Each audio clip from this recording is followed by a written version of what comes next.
I was told never to begin public speaking on a negative note, so I'm going to do just that. I want to begin by telling you what these talks are not. I'm not here to give you teaching about Islam, and though I'll be saying quite a lot about it, every Christian needs more information than I'm going to give today. And I'm going to begin by recommending a book by a friend of mine called Patrick Sukhdev, who is a Pakistani ex-Muslim, now a wonderful Christian, who has recently gained a PhD for the study of how Christians are being treated in his home country in Pakistan. And he has written a very simple short book on a Christian's pocket guide to Islam. It's quite the best. And we've got a supply outside, and I believe every Christian needs to be informed about the history, teaching and practice of Islam, because I'm not here to give that. Secondly, I'm not here to attack Muslims. I am not here to increase fear or hatred of people who believe in Islam. There's enough fear of Muslims already around, and I hope it might be reduced by what I'm going to say. Muslims are people made in the image of God. God loves them. Christ died for them. They are sinners like us needing salvation. And I want to say that right away. I'm afraid I may be accused of racism or Islamophobia. That is not my emotion or my intention. Thirdly, I am not here to talk about evangelism of Muslims.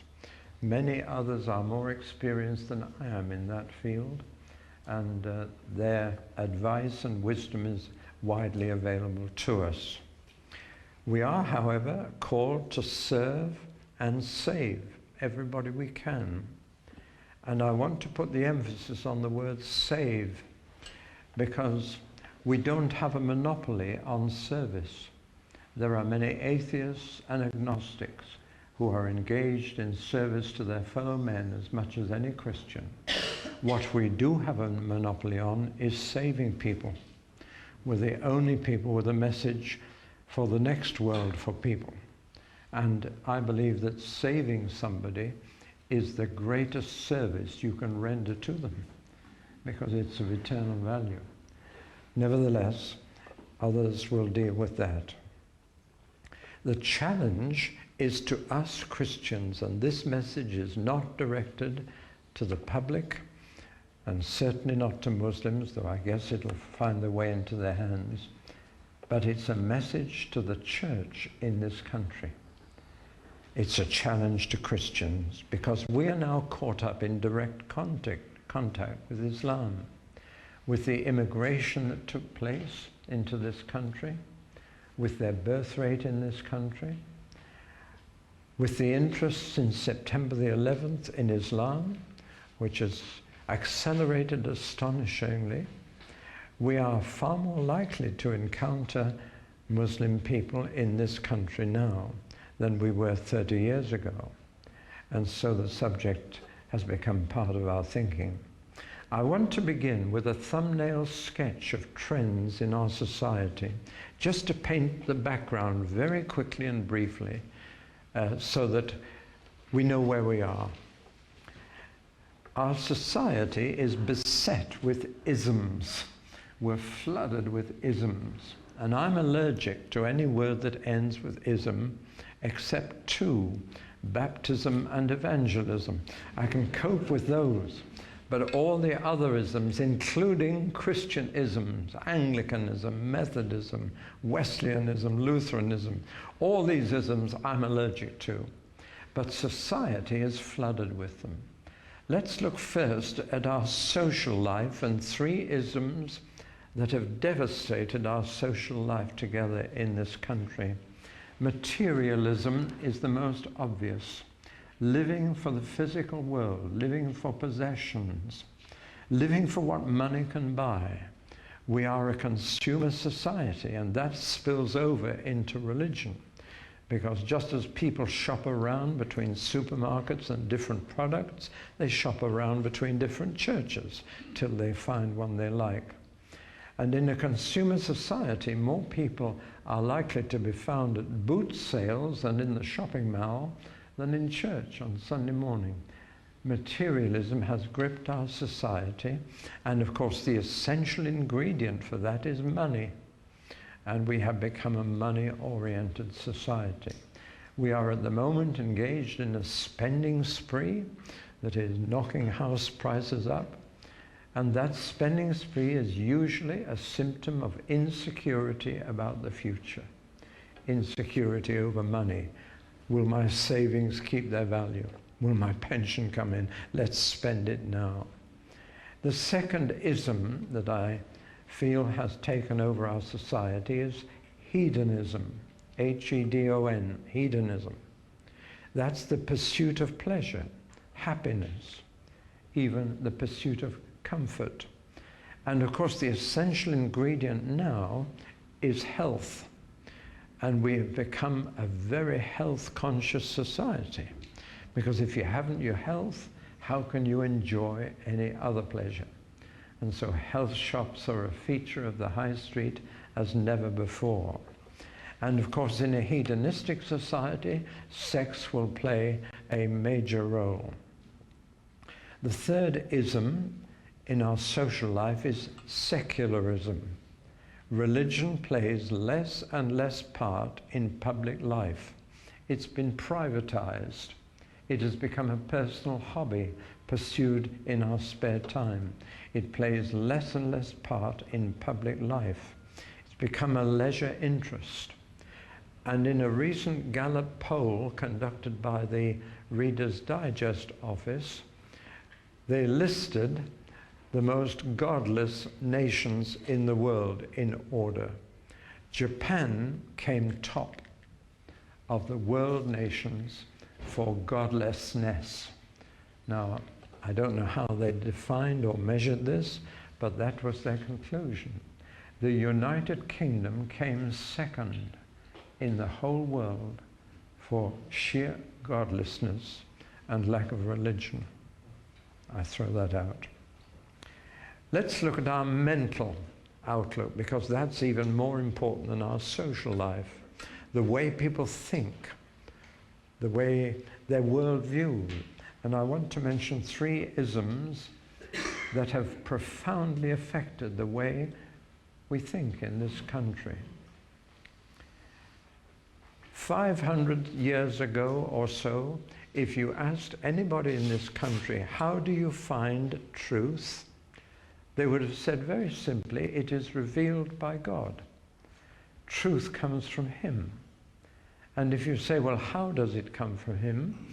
They would either say through the Bible, if they were Protestant in Northern Europe, or in Southern Europe, they would say through the church. But however the means, the source was the same. God tells us what is true about our universe, about ourselves, about Him, and that's how you find truth. That has now gone. And 3 isms have destroyed that understanding. The first was rationalism. As part of the Enlightenment, rationalism said truth is discovered by man, not revealed by God. And we discover it with the brain that we have. Our reason finds truth. And only that which is reasonable and can be proved to reason will be accepted as truth. That became, if you can't prove a thing scientifically, it is not true. And so rationalism demanded proof. However, rationalism was cold. It was intellectual, it was cerebral. And there was a reaction against that into what was known as romanticism. Truth is still discovered by human beings, but through their heart rather than their mind, through their emotions rather than their thoughts, through, well, more intuitive than intellectual. And Romanticism added this dimension that we discover truth not only with the mind but with the heart. But we've moved from that into relativism, which is, to my mind, the greatest difficulty we have to face in our society. Relativism began by believing that truth is discovered not through the heart or mind, but through the will, through choice, through preference. And that led to a complete absence of absolute truth and therefore absolute error. No longer was it true that if this was true, its opposite was false. Black and white became grays of varying shades. Relativism says what is true for you may not be what is true for me. Truth becomes subjective, internal, not out there, but in here.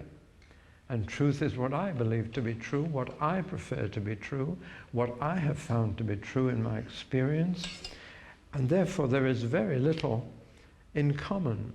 The most you can do is dialogue about truth and listen to what is true for him and tell them what is true for you. In religion, this has devastating consequences. It means nobody has the truth. All they have is what is true for them. And a Muslim and a Christian can meet, and a Christian can say in dialogue, this is what is true for me, and the Muslim says, and this is what is true for me. And you simply must end up respecting each other's truth. But there is no truth that is true for him and me. You beginning to follow? And relativism then spills over from truth into moral behavior. And there is no absolute right and wrong now. You choose what is right for you. And you don't try and impose that on anybody else. What is right for you may not be right for him. What is wrong for you may not be wrong for him. Truth and ethics become relative, shades of grey. In other words, nobody knows the truth. And therefore, anybody who says, I know the truth, is regarded as a bigot, as somebody who is not with it. What is commended is not saying this is the truth, but saying I'm still searching for the truth. I'm a pilgrim on the way, and that is profoundly acceptable. But to say I've found the truth, or the truth has found me, is very unacceptable. I turn to the religious side of our society, and all this is oversimplified, but I'm just sketching a broad picture of the background to where we're at. There are two isms that have invaded the religious world. The first is pluralism. Now, we are in a plural society. We're in a multicultural, multi-religious society. Many of us for the first time in our lives. But every country is soon going to be multicultural, multi-religious, with different cultures and religions side by side. Immigration and emigration on a vast scale have produced this diversity. But pluralism, that's an ism, goes further. It doesn't just say we've got to live together in peace. It makes a virtue out of different cultures and different religions. It believes that we are all seeking the same ultimate end, that all religions are basically the same quest for truth. Whether they find it or not, we can share this quest together. Pluralism says that all approaches to religion are equally valid and should be accepted as equally valid. And therefore, in a pluralist society, the two major virtues are tact and tolerance. Neither virtue, of course, is mentioned in the Bible, but political correctness is built on these two virtues. In relation to other cultures and other religions, tact and tolerance are the supreme attitudes. The other ism in the religious world is syncretism, and it follows from all the other isms I've mentioned. Syncretism is the coming together of all religions for common purpose. And with that syncretism has come an idea that religion is not for God, it's for man to discover common values and attitudes. The only time I've heard the Duke of Edinburgh preach in church was in St. George's Chapel, Windsor. And I was surprised that he was the preacher. I'd never heard him preach. And his sermon was very simple. Let all the religions of the world come together to save wildlife. And he was a powerful preacher. But it was pure syncretism that for human purposes, the religions must get together. The Pope did the same thing by calling representatives of all different religions to Assisi in Italy, made famous by Francis, to pray for world peace. In other words, when religion is seen primarily for human purposes, then people say, why don't the religions get together? Especially, they said, the three monotheistic faiths of Judaism, Christianity, and Islam. If they all believe in one God, why can they not get together for the sake of world peace, to save the environment, for social justice, for all the things that would make human life happier and better? In all that discussion, there is no discussion of doing it for God. It is human-centered and oriented. What can all the religions together do for the human race? And if they stay apart, they are preventing those objectives from being achieved. The result is that in the mass media in our country, in BBC and ITV, they no longer make any differentiation between religions when they are planning programs. They talk about the faith community. What does the faith community say about this? What is the faith community? Already they have accepted a syncretistic view of religion. We are all faith people as against non-faith people. And non-faith is defined as the common enemy of faith. And therefore, why can't all believers of different varieties get together to spread faith among the non-faith community and the atheists and agnostics in our country? It was that desire which led Prince Charles to say he wanted to be known as defender of faith. And that was the thinking behind it. For the human purposes of bettering society, it is much better for us to drop our differences and become a solid community of faith to communicate values, personal and public values, to society. And incidentally, before some of you throw that title, Defender of the Faith, at our royal family, you need to remember that the title was given to King Henry VIII by the Pope because he wrote a book against Luther and the Protestant Reformation. So that in its origin, Defender of the Faith means defender of the Catholic faith against Protestants. Naughty me loves telling people in Northern Ireland that. But don't think that it means defender of the Christian faith. It doesn't. But this is the trend of syncretism. The difference is between faith and non-faith. And the faith community is treated as a unit. Well, now all that's very much a thumbnail sketch. Alongside all those isms is a sharp decline in Christianity. I call it a hemorrhage. The church has been hemorrhaging for years now.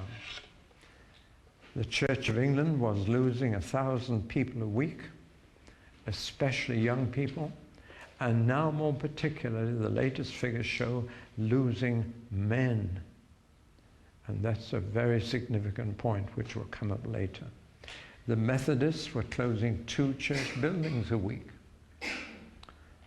Under 5% of the population attend church weekly. There are some glorious exceptions. There are some lively churches some a few thousand strong, but when you put them against the background of the population they serve, they are infinitesimal. Yes, you may be able to get a church of 2,000 or 3,000 in London out of 8 to 10 million people. And that's probably the same proportion as a village with 30 attending church. We need to get things in proportion. We tend to focus on the successful churches without looking at the context in which those churches are successful. We need to count not those who come to church, but those who don't. And then we're getting a sober analysis. There are some very big black churches. And the greatest move of God in our country at the moment is among gypsies. And I've had real contact with some lovely gypsies. One camp I visit, every caravan has Jesus stickers in the windows. It's an entire Christian gypsy camp. We're not talking about travelers, we're talking about Romanies. And I was sitting in a caravan with Jim, surrounded by children and dogs. We didn't know whose were whose. And one of the gypsy Christians looked at both of us and said, "You're gorgeous." And I thought, well, I don't know quite how to answer that. I'd never had that said to me before. It's their word for non-gypsy. It's like the Jewish word Gentile. A gorgia is someone who's not a Romani. And we are gorgeous. But it's been a joy to meet them. They call God Devil. And in their prayer, devil, devil. I thought, they're praying to the devil. Had to learn a whole new language. And among prisons too, there's a real move of God. However, set against the total scene of Britain, it is nowhere near enough salt or light to do its job. This country is post-Christian. We are now in the third and fourth generations that have had nothing to do with the church or the Bible. And this has created a gigantic spiritual vacuum. And the question is, what will fill it? You see, all of us have a God-shaped blank in our souls. Society has a God-shaped blank. We are people made in the image of God. And that vacuum has to be filled with something or someone. We are by nature worshippers. And what we worship, we become like. Our devotions to a God have a profound effect on our character and our conduct. So what's going to fill this gap? Well, human beings may fill it. We can worship an idol who is a human being. And we've seen examples of this in recent weeks. They may come from the field of sport. And when you see a crowd at a key sport event, you are seeing a profound act of worship. I came across this amazing picture of Posh and Becks depicted as Hindu gods. I thought, that's a profound statement. It's a very complicated picture full of religious symbolism. But one of the Spice Girls and a footballer become gods and are worshipped widely.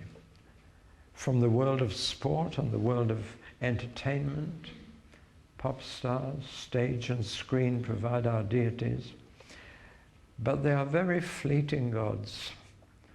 One defeat in a match is enough to destroy the pedestal. But I'm just pointing out that sports crowds reveal we've got to worship something or someone. The spiritual vacuum doesn't remain empty.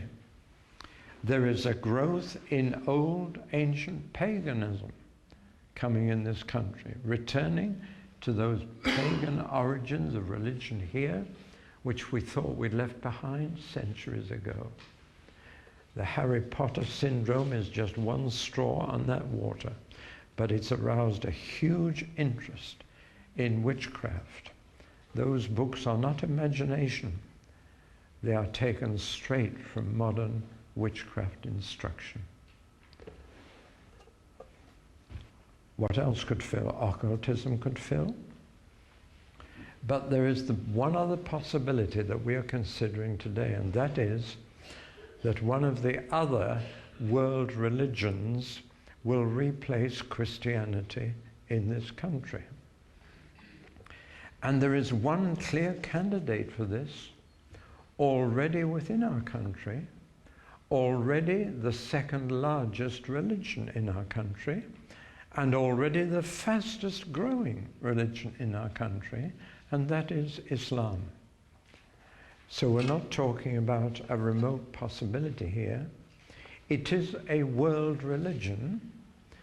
It is the second largest in the world and is growing 4.5 times faster than Christianity, and therefore is set to overtake it. There are now 1.5 billion Muslims in the whole world. One person in every 4 or 5 is a Muslim, and on present trends by 2055, which isn't all that far ahead, half the global birth rate will be Muslim. And since most people become Muslim by birth, half the entire birth rate of our globe will be Muslim in a decade or two. They began, of course, in the Middle East, sitting on black gold, and that's not an irrelevant factor. It has supplied much resource for the spread of Islam. The petrodollar is a significant factor. 300 million Arabs in the Middle East are Muslim, half of them under the age of 15, the future generation.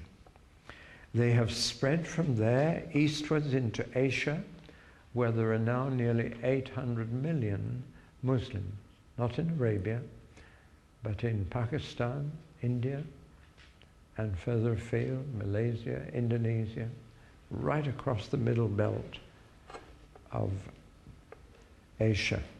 They have spread south into Africa, over 300 million. They have spread north into Europe. There are now 32 million in Europe, and I'll come to Britain in a moment.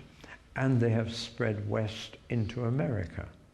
And they are now the second largest and fastest growing religion in America. And have particularly appealed to the Afro-Caribbean population, producing something you've heard of called the Black Muslim movement. They are the majority now in 45 different countries, especially in Africa and Asia.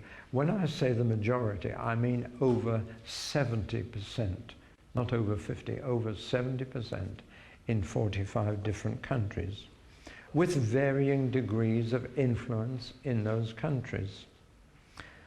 Of those countries, according to the United Nations Declaration of Human Rights, 25 of their countries are not, 26 are not free.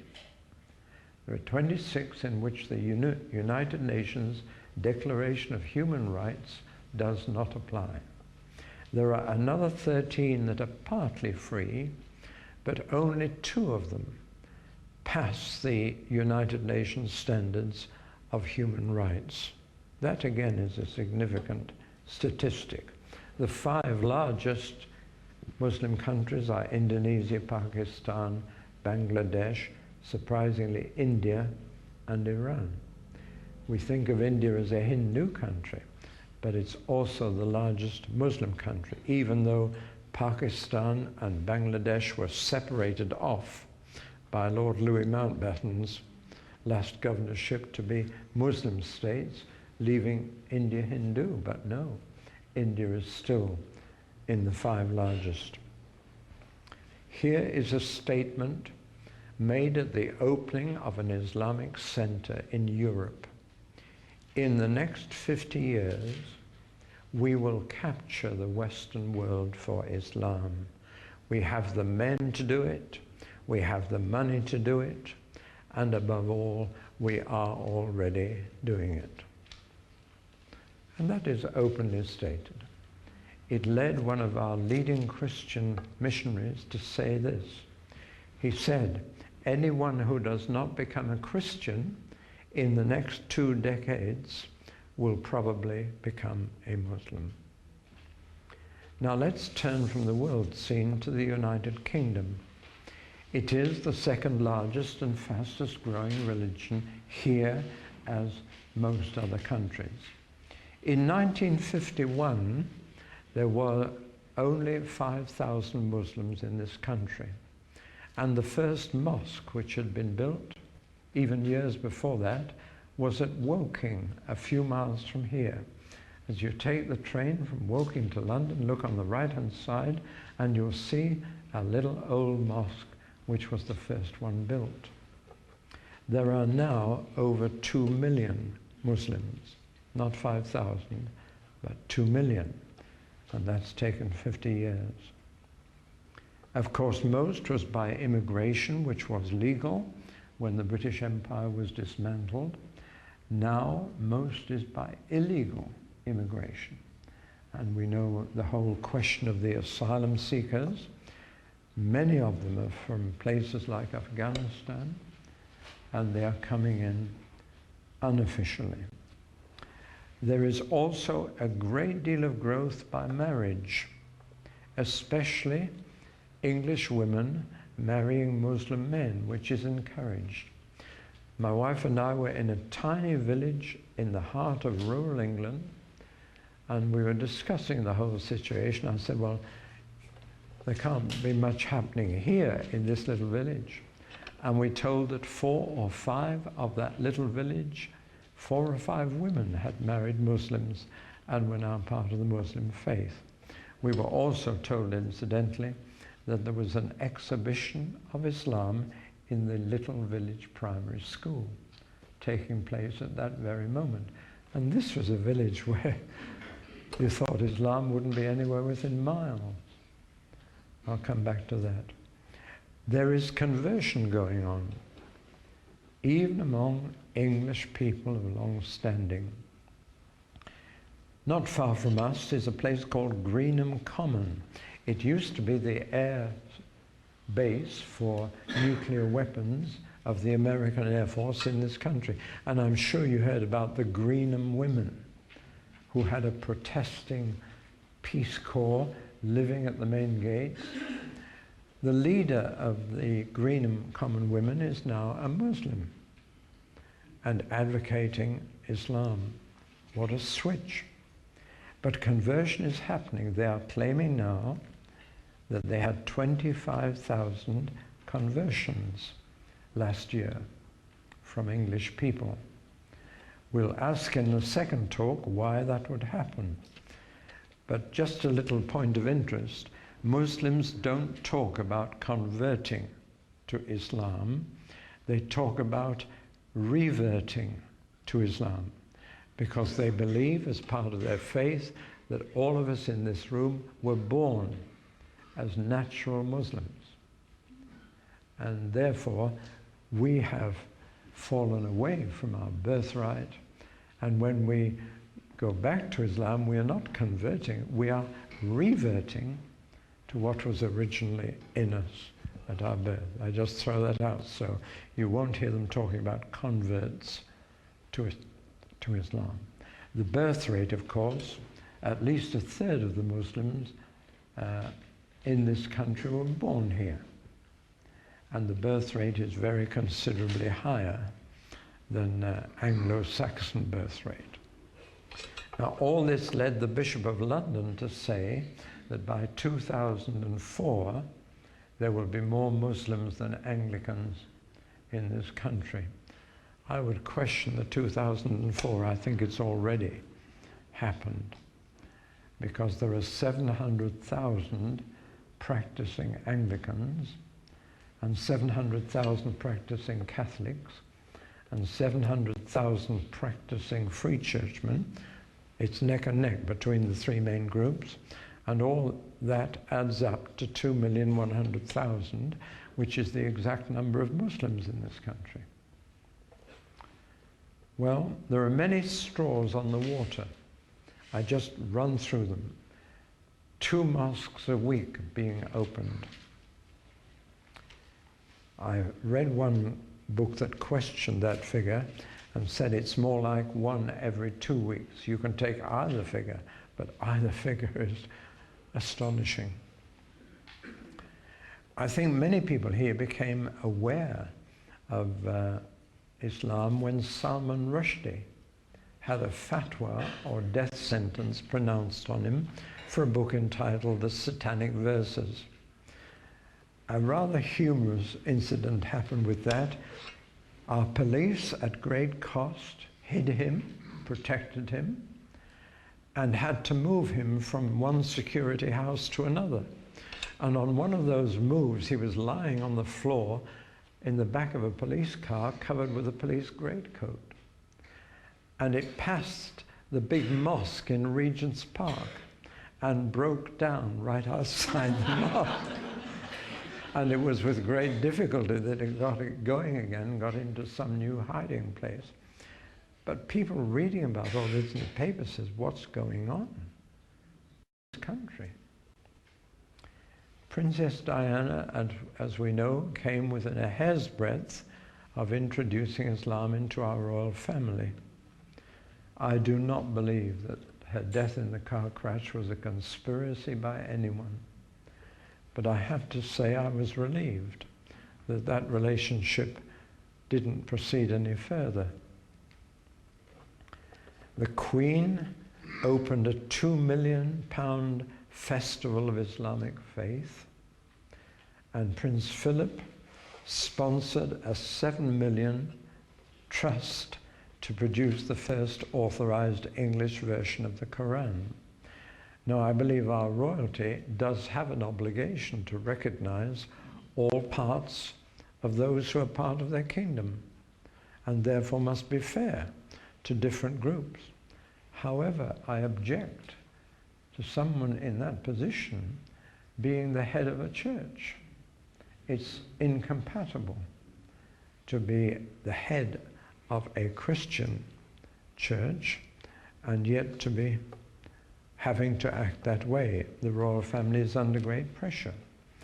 John Major, as Prime Minister, our previous Prime Minister, opened a 12 million multimedia centre in London for spreading Islam by every possible means of the media. Charles, as I've told you, wants to be defender of faith, and that is partly because he is very sympathetic to the Muslim faith, for reasons which I'll tell you later. The media, especially since September the 11th, has given unprecedented publicity to Islam to reassure people that Islam had nothing to do with the atrocities on September the 11th, and has given unprecedented publicity. I wish it would give as much opportunity for Christians to preach and not just sing hymns or put on spectacular shows. I have a newspaper cutting here which labeled "The Attraction of Islam," says this: with more programs planned, Channel 4 is turning into the voice of British Islam. And week after week after week, I was recording programs to prepare this talk, which were uncensored, total freedom for the Muslim faith to be explained and propagated. In politics, 23% of our bank reserves are petrodollars. And if we so offended the Muslim cause that they withdrew their money from our banks, we are in serious trouble. It is not just investment coming in. Our export market is very dependent, especially on military arms to Muslim countries. So our economy has become very tied up. I was speaking last week to a lawyer, a solicitor, who found himself conveying hotels and businesses to Arabs in London, and he just said, you would be absolutely astounded if you knew how much that in the city of London is already in Muslim hands. So the question comes, could Islam become a major religion here? Could it become the main religion? Well, some people say it is possible, others say it is probable, but I have a rather different answer that I'm going to give. But first, let me quote from the main speaker at the opening of the largest mosque in Western Europe, namely in Regent's Park in London. And he said this: if we win London for Islam, it won't be hard to win the whole Western world. And the target is London. They see London as the gateway to Europe and the European community. There is more hope for them to become a force here than anywhere else in Europe, though there are Muslims in many other countries. Incidentally, the mosque in Regent's Park was built by a building contractor called Ling, which was a Christian foundation. Member of the Brethren, Sir John Ling, built up one of the most successful building contractors in this country. You must have seen Ling on many a mobile crane. Well, he had gone by the time they built that mosque. But Ling's construction company, with thousands of employees, was recently sold for £1. It has become a worthless outfit bought by an Irish firm. Well, will Islam fill the spiritual vacuum in Britain? I have a very clear answer for you, but I must explain how I came to it. I have been preparing this talk for months, but I have been prepared for it for years. Some of you who used to listen to me in Guildford have reminded me of the prediction I made way back in the 1970s, early 1970s, that the real challenge to Christianity is not communism, but Islam. Very few people took me too seriously then, because they thought that's overseas. That's a problem for the missionaries.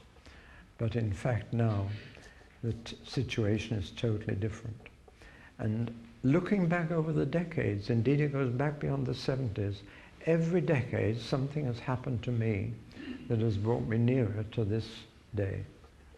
Back in the 50s, I was a Royal Air Force chaplain and got into trouble with the authorities in my first 6 months for cancelling parade services, which brought the men to worship in a frame of mind that was totally alien. And our services were released when men weren't subject to an hour's parade in their best uniform before they worshipped. But that didn't go down with the authorities. And I was posted to Aden and found myself for the first time in my life in an alien culture that I had no experience of before, never thought about it. I was woken up early by the call to prayer, the muezzin, because my wife and I lived inside the extinct crater of a volcano in an Arab township that you reach through a tunnel in the volcano rim. If any of you have been to crater, you may know it. And there we were really confronted. For example, not only with prayers, but prayers at street corners. I never understood Jesus' words about praying at street corners till I got there. And men would unroll a mat and pray in the middle of the street, which is terribly un-English, isn't it? It was there that I first encountered a thief who stole a piece of fruit in a market and had his hand just chopped off and the stump plumbed into pitch to cauterize it. And I tell you, I was sick for weeks. It was there that I was on a balcony and looked down into the street and saw a naked girl being dragged by her hair through the dust by a group of excited men. And I wanted to intervene. I said to my friends on the balcony, we must go down and do something. They said, don't you dare. That's the law. She's going to be stoned for adultery, which of course is the same as the Mosaic law in your Bible. It was there that I learned that during Ramadan, the fast is only during the day, and at night they can eat as much as they want, which had a devastating effect on the digestive system. And we had to be jolly careful how we walked during Ramadan. Tempers were on edge. As chaplain of the ODs, the other denominations, I had to look after Muslim men in the Royal Air Force and make sure they didn't get any breakfast tainted by bacon or bacon fat. And above all, it was there that any Muslim baptized in the name of Jesus signed his death warrant. That really shook me. What is it about baptism that is so important to the Muslim? And I realized that I had to go back to my Bible and find out what baptism was all about. And I found out that Muslims have a better understanding of Christian baptism than Christians. And that incidentally led me to the decision that I could never moisten another baby. But that's another story. That was in the 50s. In the 60s, I paid 2 visits to Israel. The first was purely to get photographs for Bible teaching. And I treated Israel as an open-air museum, as many tourists do, and was put off by the people there. Do you know what I mean? Why are the people here? I want photographs. Why are they trying to sell me postcards? I want photographs for the Bible teaching. But the second time I went was right at the close of the Six-Day War. Found myself in an army jeep up on the Golan Heights, talking to a major. I said, how did you get up here with Russian guns pointing at you? He just went. And I realized after that visit that the war in the Middle East is not political, it's religious. It's a war between 2 religions and 2 gods. And that began to make me think. In the 70s, I began to warn my congregation, it's not communism, but Islam. Particularly at that time, I said the Shah of Persia will fall, because at the 2500th anniversary of the Persian Empire, he gave himself a new title, King of Kings and Lord of Lords. I said, God won't? God won't stand for that. A few months later, gone. And the Ayatollah Khomeini has taken over. In the 80s, I went to visit a Muslim country and was told I wouldn't get in because in my passport there were 16 Israeli stamps. And when I got to the immigration, and some of you know which country it was, when the immigration officer took my passport, I just said, Lord, blind his eyes. And he took my passport and opened every page, but he stared into the distance like that. And I got in. I've changed my passport now. My wife and I went during that decade to take part in a Christian march on the Saturday between Good Friday and Easter Sunday. And as we drove through London, down the Mile End Road, we passed a huge new mosque at 12 o'clock on Good Friday. And suddenly it opened and out poured hundreds of mature, handsome, strong men. The women had to go out the back. And they held up the traffic, and I studied them. Then we went on to march with the Christians, and I couldn't help but notice the contrast. There were far fewer men in the Christian march, and either older men or very young men. Men in their prime were missing. And I thought, which is likely to take over? In the 90s, there came to London Ahmed Deedat.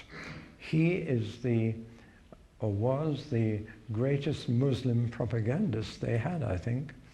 I would say in manner, personality and appearance, a cross between Billy Graham and John Stott. And he came and booked the Royal Albert Hall and said, I challenge any British Christian to debate with me the rival merits of Christianity and Islam. And I had a phone call from the Evangelical Alliance, Clive Calver, who was then the director, said, David, will you do it? I said, look, I know something about Ahmadiyya. He is brilliant. He is very clever. I said, I'll give you some names of people who could do it. And he came back and he said, none of them will do it. We're relying on you, will you? I finally said yes and spent a few sleepless nights. And then when the event was advertised, my name was not on the advertisement. And another name was there in my place. And I rang the alliance and said, I'd be very relieved if you got someone else, but you didn't tell me you'd changed speakers. And they said, oh, well, we think he would be more appropriate. I said, well, who is he? I've never heard the name. They said he's an American, a Lebanese evangelist. And they said, we thought it would be suitable to have an Arab confront Ahmadiyya. Well, I said, I think you've made a very big mistake. Christians won't turn up when they don't know someone. They will turn up to support someone they know. And of course that proved to be the case. And my wife and I got in a car and went up to the Royal Albert Hall on the night. We couldn't get in. There were hundreds and hundreds of Muslims all around the hall who couldn't even get in themselves. And I said, let's go round to the stage door and we'll get in, saying I should have been the speaker. Anyway, as we went round, an Arab stopped me and said, you're David Pawson, you came to our village in Lebanon. I said, yes. He said, you're coming in for the big fight? And I said, we haven't got tickets. And he said, I've got 2 spare. So an Arab gave us 2 tickets and we got in. The place was solidly Muslim. And the American evangelist, I'm afraid Ahmadiyya wiped the floor with him. Just totally demolished him. I was so angry, so ashamed, so afraid, so frustrated. I wanted to get up and shout and say, I was due to speak and I'm going to speak. But I'm afraid it was a dreadful occasion. And word went round England, Ahmadiyya has challenged the Christians. He began by saying, couldn't you find an English Christian to debate with me? It was a shameful event. There it was. Some people have told me you were saved from it because that American evangelist, his ministry was ruined that night and he's never ministered again. His son committed suicide a day or 2 later. So maybe I was saved. Now we're in the 2000 and 9/11, as the Americans call September the 11th, is on us. Since then, there has been widespread interest in Islam. I made a tape 5 days after the event. We had to produce about 10,000 copies. It's gone round the world. Do get that tape if you haven't had it, but the seeds of today were in it. But now I come to the climax. A few months ago, I went to a meeting ostensibly to give us information about Islam. And that was all it was. It was to help Christians to understand and appreciate. In the middle of that meeting, totally unexpectedly, I was overwhelmed with the thought that we were not dealing with a possibility or a probability, but a certainty. And I just couldn't cope with it. I didn't mention it for weeks. But I thought, England, Islamic, when you've got children, grandchildren. I was just overwhelmed. And finally I said, Lord, is that from you? And if so, why would you tell me? And I heard this, because my church is unready and unaware. So I began to question the Lord further. In what way are we not ready? How can we be ready? In what way are we weak? And I've had daily revelation ever since, which I've scribbled down. But a revelation from the Lord must be weighed and judged by others and tested. And so I ran it past about 24 Christian leaders in this country. I'll only mention one by name. I went to Joel Edwards, who heads up the Evangelical Alliance. I said, Joel, can I run something past you? He said, yes. I said, I believe England will become Islamic. And he stared at me for about a minute. And then he just said, you're right, David. I hoped that people would say, you're crazy, forget it. They didn't.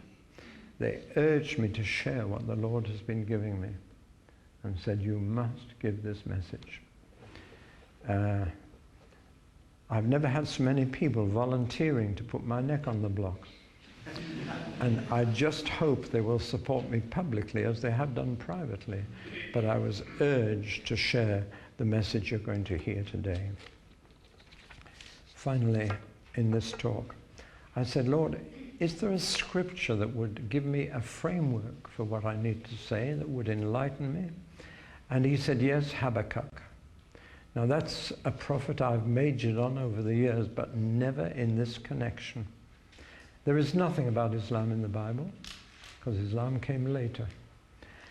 However, Habakkuk said, Lord, I'm concerned about the state of your people. They're compromised, they're mixed up, they're not faithful. What are you doing about the state of your people Israel? And God said, it's all right, Habakkuk. Habakkuk actually said, you're doing nothing. But God said, no, Habakkuk, I am. I'm bringing the Babylonians. And that was too much for Habakkuk. He said, no, just a moment. That is much too radical. That's too drastic. And God said, no, it isn't. Habakkuk said, but you're of purer eyes than to behold iniquity. You couldn't let them, they're worse than we are, and they won't leave any of us left. They'll wipe us all out. And God said, oh no, the just shall live by faith, and I'll deal with the Babylonians later.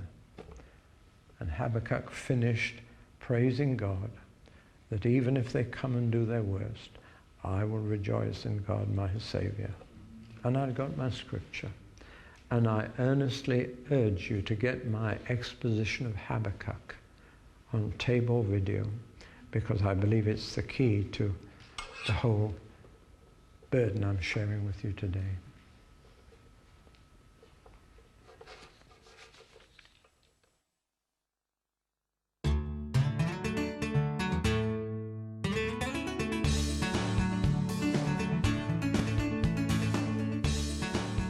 David Pawsonin mittava raamatun selitysteos Unlocking the Bible on nyt saatavilla suomeksi. Tilaa Raamattu avautuu teoksen vanha testamentti-osuus nyt. Saat Uutta testamenttia käsittelevän kakkososan myöhemmin, kun käännös valmistuu.